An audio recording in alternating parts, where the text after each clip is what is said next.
1433 milliards 36 millions de francs CFA, c'est le montant du budget rectifié de l'année 2013. Le projet de budget qui a été adopté ce matin par l'Assemblée nationale prend en compte le financement des actions prioritaires du gouvernement de transition, comme l'organisation des élections et la reconquête des régions occupées, entre autres. Signature de convention cet après-midi entre la BAD, la Banque africaine de développement et le Mali d'un montant de 30 milliards de francs CFA. L'accord de financement entre dans le cadre du programme d'appui d'urgence à la reprise économique. Mesdames, Messieurs, bonsoir. Merci de rester sur nos programmes et bienvenue dans ce journal. Le président de la République par intérim, le professeur Dioncounda Traoré, vient d'arriver à N'Djamena, dans la capitale tchadienne. Le professeur Dioncounda Traoré prendra part demain au triple sommet des chefs d'État et de gouvernement de l'Agence panafricaine de la Grande Muraille Verte, du Comité permanent inter-État de lutte contre la sécheresse au Sahel et de l'Agence du bassin du fleuve Niger. À sa descente d'avion, le chef d'État a été accueilli par son homologue tchadien Idriss Déby Itno. Ensuite, les deux chefs d'État se sont entretenus à huis clos à l'aéroport international Hassan Diamous de N'Djamena. C'est ce que nous signalent nos envoyés spéciaux, Bourama Traoré et Adama Kamara. Voilà les images donc de l'arrivée du président de la République par intérim, le professeur Dioncounda Traoré, à N'Djamena au Tchad, où il a été accueilli à l'aéroport international de N'Djamena, comme vous le voyez sur les images, par le président tchadien Idriss Déby Itno. Les deux personnalités se sont entretenues à huis clos. Voilà les images de l'arrivée donc du président de la République par intérim, Dioncounda Traoré, à N'Djamena au Tchad, où il prendra part à 3 sommets dans la capitale tchadienne.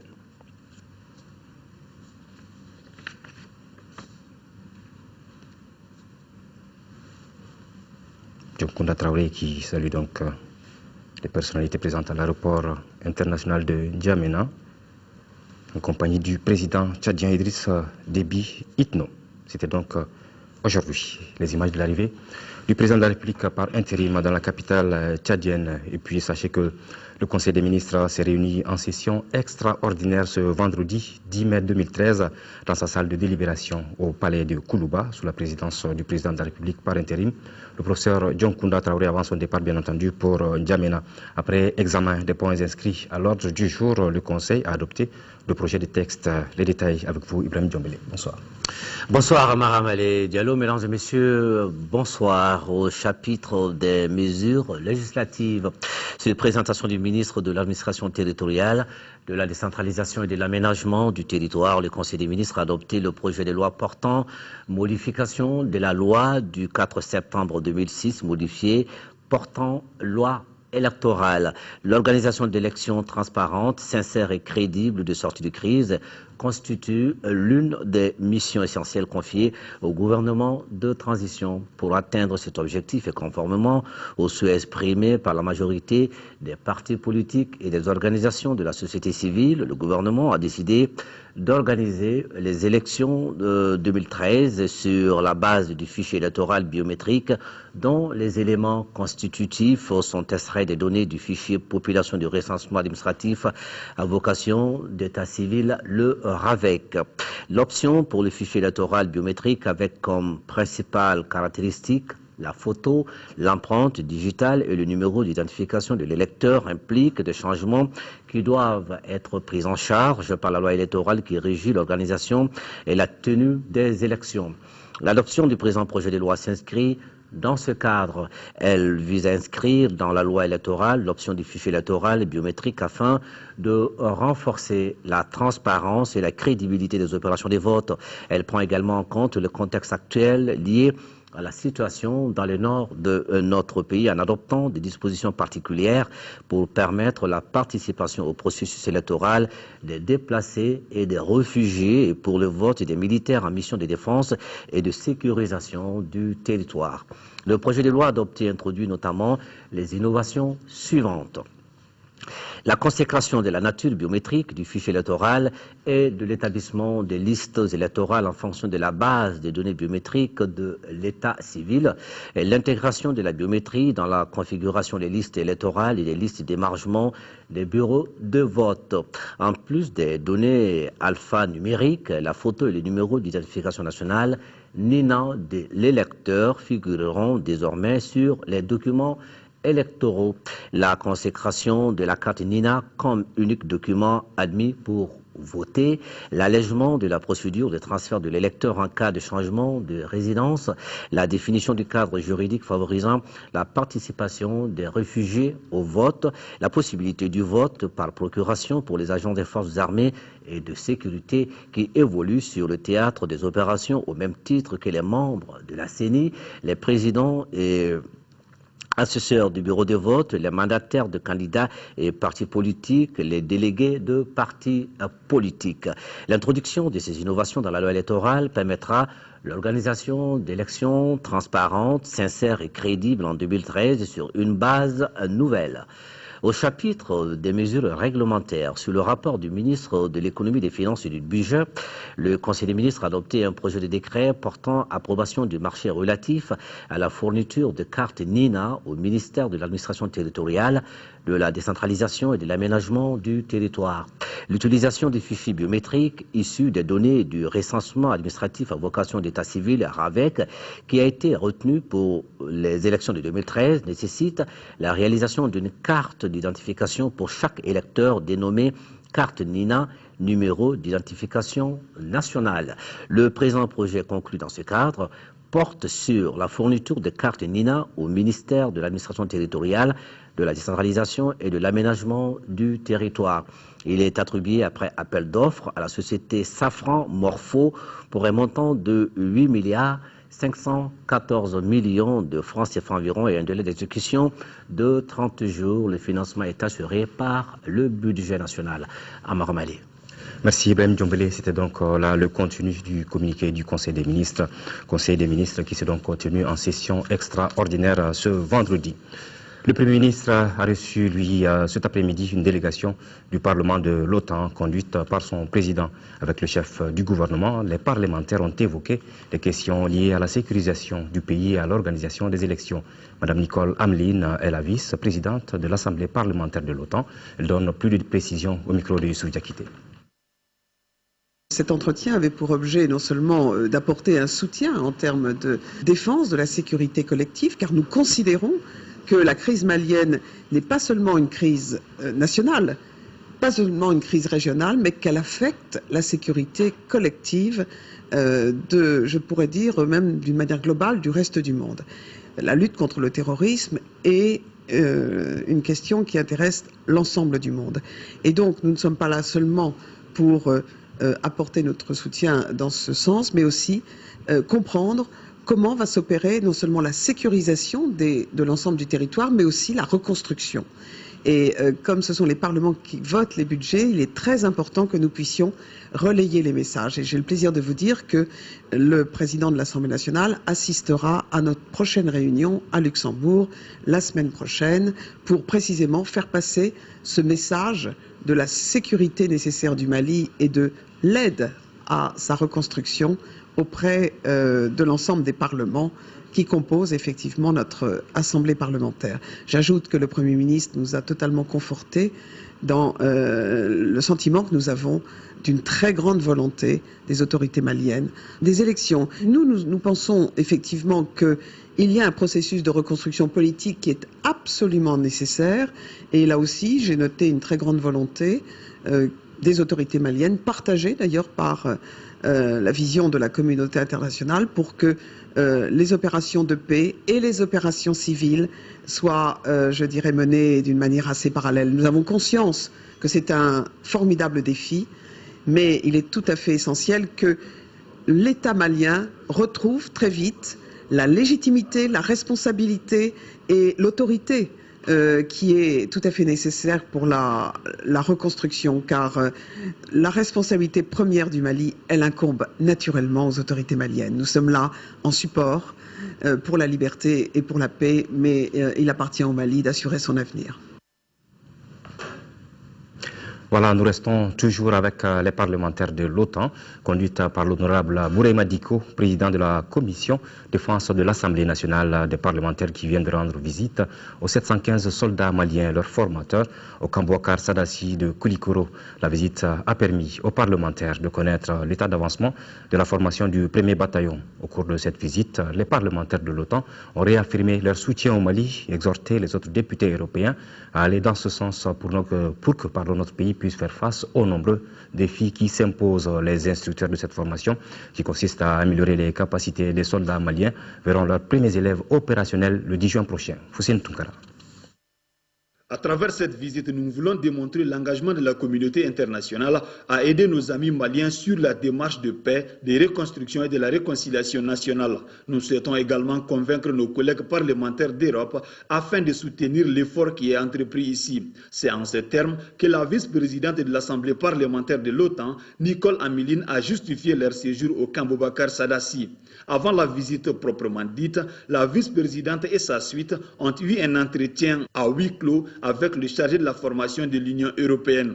Ensuite, les visiteurs ont pris connaissance du camp d'entraînement, des zones de manœuvre et des ateliers hors du camp, notamment celui des Français et des Nordiques. Je considère qu'ici, et nous sommes d'ailleurs vraiment au cœur d'une démarche extrêmement positive, parce que la formation de l'armée malienne constitue un des aspects essentiels. Nous souhaitons que le Mali retrouve sa pleine souveraineté, sa pleine responsabilité sur son territoire et que celui-ci soit non seulement pacifié mais totalement sécurisé. Et cela passe par l'armée. Nous sommes là, je dirais, au cœur d'une image extrêmement réconfortante des jeunes soldats motivés, combatifs, qui veulent servir leur pays et qui veulent servir la paix. C'est très important.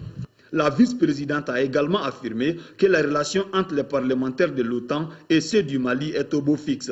Les deux parties comptent entreprendre des actions pour mener à bien la suite de la reconquête du Nord et la sécurisation du territoire national. L'OTAN n'intervient pas directement, bien évidemment, au Mali, mais nous sommes des parlementaires. Nous sommes des parlementaires européens et nous pouvons apporter aussi un soutien politique, un soutien financier, même si la conjoncture n'est pas facile. Nous considérons que ce qui se passe au Mali est une priorité. Je voudrais aussi rendre hommage à nos 6 soldats français qui sont morts ici pour le Mali et pour la paix. Pour mémoire, l'Assemblée parlementaire de l'OTAN regroupe 28 pays membres de l'Alliance Atlantique ainsi que 14 pays associés. Voilà, les élections au Mali doivent se dérouler sur l'ensemble du territoire malien. Le président français François Hollande et son homologue nigérien Mahamadou Issoufou l'ont réaffirmé aujourd'hui lors d'un entretien entre les deux chefs d'État à Paris. Je vous propose de les écouter. C'est pour tenir compte de la reprise de la coopération financière internationale et la levée de la suspension des financements extérieurs des projets de développement que le gouvernement a demandé la modification de la loi des finances 2013, une loi qui ne prenait en compte que les ressources internes mobilisables. Le projet de budget 2013, quand il était confectionné et examiné en commission, novembre-décembre 2012, le Mali vivait une autre situation, rupture avec les partenaires étrangers, avec les institutions financières, avec tous les PTF. Et donc le budget avait été fait sur une base de prudence. Donc en ignorant tout apport extérieur. Par ce projet de loi de finances, il s'agit d'allouer des crédits en fonction des priorités de la feuille de route du gouvernement de transition. Priorités qui ont pour nom la libération des régions occupées, le retour de l'administration dans les zones libérées, l'organisation du dialogue et de la réconciliation, l'organisation des élections et la relance de l'économie. Le projet de loi a été adopté sans problème par les 121 députés présents dans la salle. Les intervenants ont d'ailleurs salué la qualité du travail accompli. Le budget 2013 rectifiait ces chiffres à 1433 milliards 36 millions de francs contre 1007 milliards 80 millions de francs CFA, soit une augmentation de 42,30%. Quant aux dépenses, elles s'élèvent à 1464 milliards 596 millions, soit un déficit de 31 milliards 560 millions de francs contre un peu plus de 50 milliards dans le budget adopté en décembre dernier. Les principales modifications apportées, c'est qu'il y a plus de 173 milliards de francs CFA pour les projets, pour les grands travaux. Nous avons augmenté le budget du ministère de la Défense, comme je viens de vous le dire. Nous avons dans les 173 milliards prévus des reconstructions des écoles, des centres de santé, tout ça au niveau du nord, mais aussi au niveau du sud. Et tout ça là, c'est les dépenses nouvelles, mais les dépenses qui étaient déjà dans le projet de 2013 mais gelées, il y avait tous les grands travaux pour 55 milliards de francs CFA qui ont tous été remis à flot. Les ressources du budget 2013 proviennent entre autres des recettes fiscales, des recettes exceptionnelles, des appuis budgétaires sectoriels et généraux. Il est prévu également des fonds de concours aux forces armées pour un montant de 7 milliards 915 millions. À noter que le projet de budget 2013 a été adopté par le Conseil des ministres en sa session extraordinaire du 29 mars 2013. Petite erreur d'aiguillage, nous nous en excusons, vous l'avez compris, c'était plutôt l'élément de Mamari Koné par rapport au budget rectifié de l'année 2013 qui s'élève à 1433 milliards 36 millions de francs CFA. Il a été adopté ce matin par l'Assemblée nationale lors d'une plénière. Le projet de budget qui a été défendu par le ministre de l'économie, des finances et du budget prend en compte le financement des actions prioritaires du gouvernement de transition comme l'organisation des élections, la reconquête des régions occupées, le dialogue et la réconciliation nationale ainsi que la relance de l'activité économique. Voilà, à présent nous arrivons à ces élections au Mali, les élections dans notre pays qui doivent donc se dérouler sur l'ensemble du territoire national. Le président français François Hollande et son homologue nigérien Mahamadou Issoufou l'ont réaffirmé aujourd'hui lors d'un entretien entre les deux chefs d'État à Paris. Je vous propose de les écouter. Il est important que ces élections s'organisent sur l'ensemble du territoire malien. Tous les Maliens, quel que soit leur lieu de résidence, doivent jouir de leur droit de vote. Et nous ferons en sorte que les dispositions soient prises pour qu'il en soit ainsi. Les élections doivent avoir lieu pour le peuple malien lui-même, pour l'exemple que nous devons donner à toute l'Afrique et pour la légitimité qui doit être celle des autorités maliennes à l'issue de ces élections pour poursuivre le dialogue politique. Ces élections doivent se tenir sur tout le territoire malien. J'insiste bien, sur tout le territoire malien. Voilà, François Hollande et son homologue nigérien Mahamadou Issoufou lors d'un entretien entre les deux chefs d'État aujourd'hui par rapport aux élections dans notre pays. À l'Assemblée nationale toujours, les députés ont voté hier après-midi 3 projets de loi qui portent entre autres sur la création de l'université de Ségou, la modification du code de procédure pénale. C'était à l'occasion de la traditionnelle plénière tenue à l'hémicycle, une plénière suivie par notre reporter Agali Agissa. Le premier projet de loi soumis à l'approbation des députés est celui relatif à la ratification de l'ordonnance portant création de l'université de Ségou. Le texte de loi a été voté à l'unanimité par les 108 parlementaires présents avec des recommandations. La Commission de l'éducation, de la culture, des nouvelles technologies, de l'information et de la communication recommande au gouvernement la création d'un centre régional des œuvres universitaires à Ségou, la dotation de l'université d'un budget d'investissement conséquent, la sécurisation des 500 hectares de l'université de Ségou par la clôture et le dédommagement des ayants droit, la mise en place des organes de l'université de Ségou. Des préoccupations auxquelles le département en charge de l'enseignement supérieur s'est déjà attelé. Le ministre de l'Éducation, de l'Alphabétisation et de la Promotion des langues nationales, Bokar Moussa Diarra, a déclaré que l'université de Ségou bénéficie déjà d'un fonds d'investissement de 400 millions de francs CFA d'un personnel. Le projet de loi portant protection des données à caractère personnel fit la deuxième loi votée à l'occasion de cette plénière. 107 députés ont voté pour, 0 contre et 3 abstentions. Le troisième et dernier projet voté sans détour par l'ensemble des 102 députés présents est celui portant modification du code de procédure pénale. Le trafic international de drogue, la corruption, le blanchiment des capitaux, la traite des personnes et d'autres infractions très graves avec des ramifications internationales constituent des terreaux favorables au terrorisme. Le traitement de ces affaires sur le plan judiciaire est complexe et le recours à la coopération internationale est pratiquement indispensable. Les modifications concernent 7 articles du Code. Les nouvelles dispositions sont entre autres relatives à la poursuite, à l'instruction, à la répression du terrorisme, à l'infraction transnationale.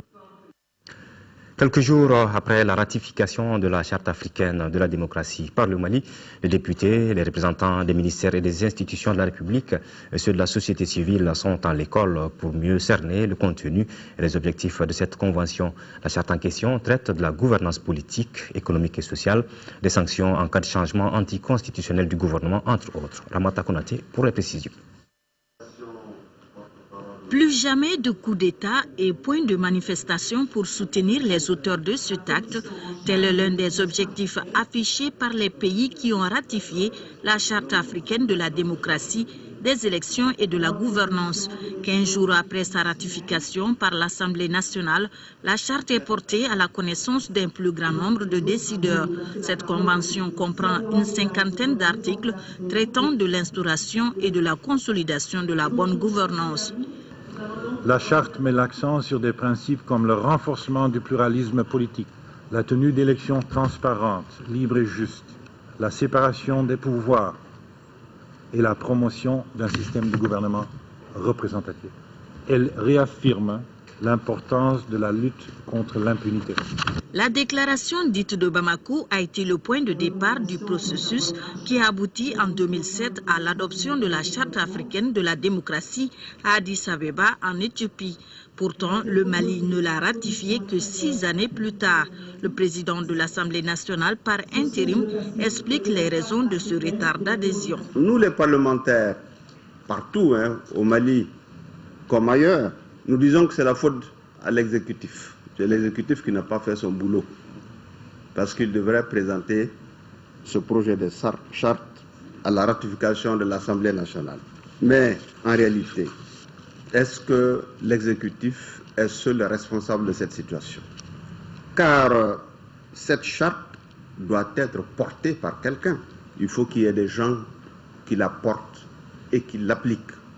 Par conséquent, les retards observés sont à la fois de la faute de l'exécutif, mais également de la faute des parlementaires. La journée d'information sur la Charte africaine devra permettre une large diffusion de cet instrument indispensable pour la stabilité de la République.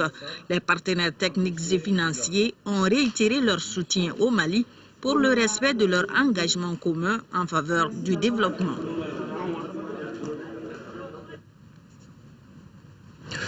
La BAD, la Banque africaine de développement, vient d'accorder près de 30 milliards de francs CFA à notre pays. Cet accord de financement qui rentre dans le cadre du programme d'appui d'urgence à la reprise économique vise à restaurer les services sociaux de base et à améliorer la situation macroéconomique de notre pays. La signature de convention a eu lieu cet après-midi. Le compte rendu de la cérémonie avec Moudibou Mariko. Des signatures qui valent plus de 30 milliards de francs CFA pour notre pays. De l'argent sous forme d'appui budgétaire et une réponse pour le financement du plan d'action d'urgence du Mali. Cette opération d'appui budgétaire d'urgence, qui a été conçue conjointement par les autorités maliennes et les services de la banque, a pour but de contribuer à la consolidation des efforts de paix et de cohésion sociale compris par les autorités maliennes dans le cadre de la transition en cours. Le Poiré permettra d'aider les autorités à répondre aux besoins socio-économiques urgents nés des crises successives que le pays a connues. Ces bénéficiaires seront de façon générale les populations maliennes dans leur ensemble et en particulier les populations impactées par la situation dans le nord, notamment celles qui ont été déplacées à cause du conflit. Ce programme d'appui d'urgence sera ainsi accompagné d'un autre projet institutionnel d'un montant cette fois-ci de 10 millions d'unités de compte. Un projet dont l'objectif est de rétablir et de renforcer la capacité de l'administration publique dans sa mission de fournir les services essentiels aux populations en général et aux opérateurs économiques en particulier. Du plan d'action d'urgence PAPU, dont les principaux objectifs sont le rétablissement du fonctionnement normal et le renforcement des capacités de l'administration publique, la restauration de l'accès aux services sociaux de base, en particulier les services de santé et d'éducation, et le soutien à la reprise de la croissance. Le programme d'urgence d'appui à la reprise économique contribuera à la consolidation des efforts de paix et de cohésion sociale entrepris par les autorités maliennes dans le cadre de la transition en cours. Il favorisera la reconstruction du pays, y compris le rétablissement des capacités de l'État. Il permettra de promouvoir l'amélioration du cadre macroéconomique et budgétaire et de créer les conditions de la reprise économique. A noter que la présente opération vient en complément à l'aide d'urgence humanitaire de près de 500 millions de francs CFA, 500 millions consentis le 12 juillet 2012. Le vendredi 3 mai dernier, au siège de la BOAD, la Banque ouest-africaine de développement à Lomé au Togo, a été signé un accord entre la Banque malienne de solidarité et la Banque ouest-africaine de développement. Cet accord porte sur l'octroi à la BMS d'une ligne de refinancement d'un montant de 5 milliards de francs CFA. En 2009 déjà, la BMS avait bénéficié d'une première ligne de financement. Ce contrat de prêt est donc la suite logique d'un partenariat jugé efficace par la BOAD, destiné à l'appui aux petites et moyennes entreprises maliennes. Cette convention de financement est la bienvenue compte tenu du contexte économique difficile qui prévaut au Mali. Avec la signature de ce contrat, donc, la BOAD porte à plus de 70 milliards de francs CFA son soutien au secteur privé malien, jouant ainsi pleinement son rôle d'accompagnateur privilégié des économies de la sous-région à travers son appui aux PME et PMI. La journée de l'Europe, c'était donc hier 9 mai. À cette occasion, le chef de délégation de cette organisation dans notre pays a organisé à sa résidence une réception. Richard Zink a saisi cette occasion pour rappeler les liens de coopération entre le Mali et l'Union européenne. Amadou Sankaré.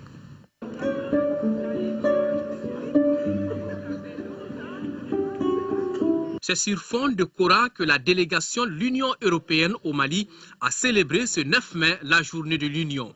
Une occasion pour le chef de délégation de faire le point de la coopération entre le Mali et l'institution.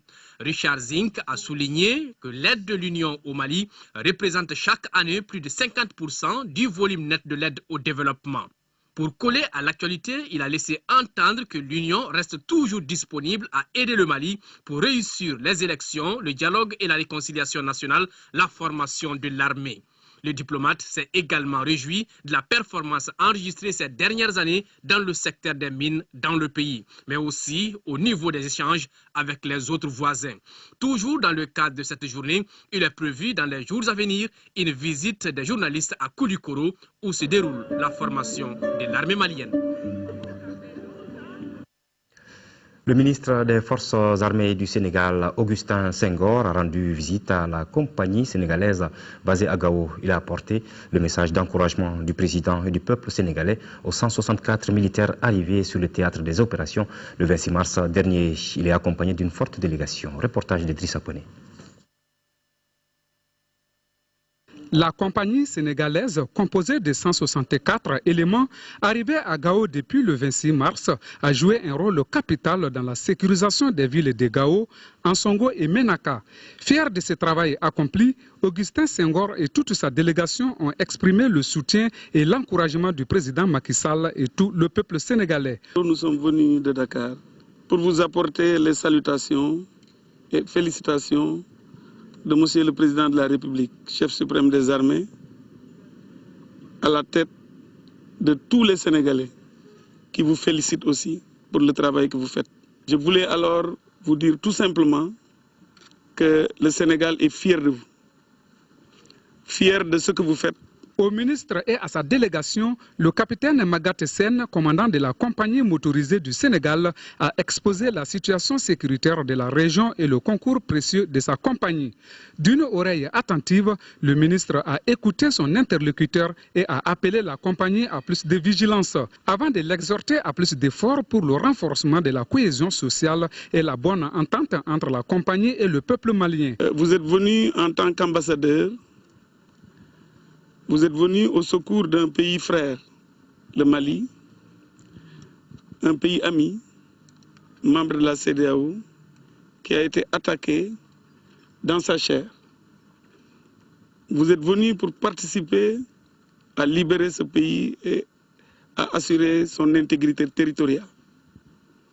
Pour cela, nous continuons de vous encourager. C'est une mission noble. Et nous sommes sûrs que vous l'accomplirez.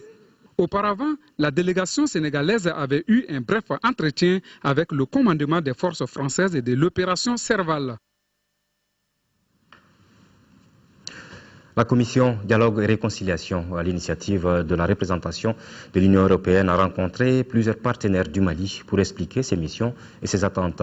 Au cours de cette rencontre d'échange, les participants ont donné et reçu des informations sur les différentes expériences de dialogue et de réconciliation à travers le monde. Alouseni Touré y était, suivant son reportage. Le but de cet exercice était de mettre les acteurs sur le même niveau d'information. Le président de la commission qui présentait son organisation pouvait dès lors compter sur des partenaires comme l'Union européenne. La rencontre a été l'occasion pour le premier responsable de l'institution de la faire connaître. Elle a pour mission principale de rechercher par la vertu du dialogue la réconciliation entre les populations au sein desquelles se retrouvent souvent auteurs et victimes d'exactions commises au cours de cette douloureuse épreuve. Cependant, pour faire face à ces missions, la commission Dialogue et Réconciliation a besoin de l'appui de ses partenaires, notamment dans la mise en œuvre de son plan d'action. Quant à la commission Dialogue et Réconciliation elle-même, elle devra avoir des capacités et des moyens suffisants pour l'exécution de sa mission. De cet échange, il ressort que les uns et les autres ont davantage compris la nature et les missions de la commission mise en place pour réconcilier les Maliens entre eux. Aussi, les expériences des autres pays devraient permettre à celle-ci de s'adapter à son environnement. Vous ne pouvez pas faire un paix durable. Vous ne pouvez pas réconcilier sans savoir la vérité. La vérité, pour chercher la vérité, c'est très important. Et ça, c'est très clair dans le mandat de la commission Dialogue et Vérité. Il faut rappeler que la commission Dialogue et Réconciliation a été installée en avril dernier et son mandat court sur 2 ans. Voilà à présent le contenu de ce communiqué avant de poursuivre cette édition. Sur la base des prix fournisseurs du mois de mai 2013, les prix indicatifs plafond à la pompe des produits pétroliers en vigueur restent inchangés, excepté le prix non subventionné du gaz butane. À titre de rappel, ils sont de 750 francs CFA par litre pour le supercarburant sans plomb, 565 francs CFA par litre pour le pétrole lampant, 665 francs CFA pour le gasoil, 475 francs CFA pour le fuel oil, 665 francs CFA pour le DDO et le jet A1 est libre. Il faut noter que le prix subventionné du kilogramme de gaz butane est de 584 francs CFA. Par conséquent, le prix de vente de la bouteille de 2,75 kg est de 1605 francs CFA et celui de la bouteille de 6 kg est de 3500 francs CFA. Quant au prix non subventionné du kilogramme, il est de 963 francs CFA. Le groupement professionnel des agences de communication du Mali tient depuis ce matin au Conseil national du patronat sa 3e assemblée générale ordinaire. Cette assemblée avait 2 points inscrits à son ordre du jour. La présentation du rapport d'activité 2011-2012 et les perspectives d'avenir. Abdraman Maïga. Faire le bilan des activités réalisées au cours de la période 2011-2012, analyser les difficultés rencontrées et adopter le programme d'activité pour les 3 années à venir. Tels sont les sujets à l'ordre du jour de cette 3e Assemblée générale du groupement professionnel des agences de communication. Créé en septembre 2010, le groupement professionnel des agences de communication veut, à travers cette rencontre, entreprendre une série de démarches qui lui permettra de trouver toute la place qui est la sienne dans un monde de plus en plus concurrentiel. Les agences du Mali comptent occuper leur place, toute leur place, c'est-à-dire être comme toutes les autres organisations professionnelles, impliquées dans toutes les décisions concernant leur secteur d'activité. Nous voudrions sans aucune prétention avoir une meilleure représentativité dans les organes nationaux. Cette rencontre a également permis aux participants de prendre connaissance d'un certain nombre d'actions entreprises par ce groupement, dont l'objectif demeure la promotion et la défense des intérêts des 54 agences de communication membres. Parmi ces entremises, il y a la tenue de toutes les instances statutaires de l'organisation, l'organisation d'une conférence de presse, l'élaboration du document stratégique de communication pour une cohésion sociale, la participation à l'effort de guerre et la réalisation gratuite du spot sur l'unité nationale en boule sur la télévision nationale. Nous avons l'ambition de refonder un véritable pacte de confiance avec les associations et groupements professionnels de communication un pacte fondé sur les engagements réciproques, sur un dialogue constant et sur une confiance mutuelle. Nous vous exhortons à rester soudés, à réussir les paris du professionnalisme, du patriotisme entrepreneurial et surtout de la compétitivité dans un environnement ouvert à l'intégration sous-régionale. Pour les jours à venir, le groupement professionnel des agences de communication entend poursuivre et consolider certaines de ses actions entreprises au cours de la période 2011-2012, parmi lesquelles le projet de coopération avec l'ORTM, la réalisation d'un sondage sur les médias et enfin l'obtention du régime général de la publicité au Mali. Nous restons toujours avec les communicateurs, avec cette fois-ci le groupement patronal de la presse écrite et son partenaire, la coopération suisse, qui ont lancé le projet d'appui à la citoyenneté à l'école fondamentale Sega Diallo de Bozola. L'objectif de ce projet est de valoriser l'enseignement de la citoyenneté au Mali. Financé à hauteur de 78 millions de francs CFA, il concerne les écoles fondamentales de Bozola et de Lassa. Reportage de Moussa Fani. Pour la revalorisation de l'instruction civique dans les établissements scolaires, un nouveau programme vient de voir le jour. Il s'agit du projet d'appui à la citoyenneté. C'est une initiative du groupement patronal de la presse écrite et son partenaire, la coopération suisse. Il concerne les écoles fondamentales de Bozola en commune 2 et Lassa en commune 4 du district de Bamako. Pour le président du groupement, pour un Mali nouveau, il faut un citoyen nouveau. Il ne peut pas y avoir de démocratie sans citoyen.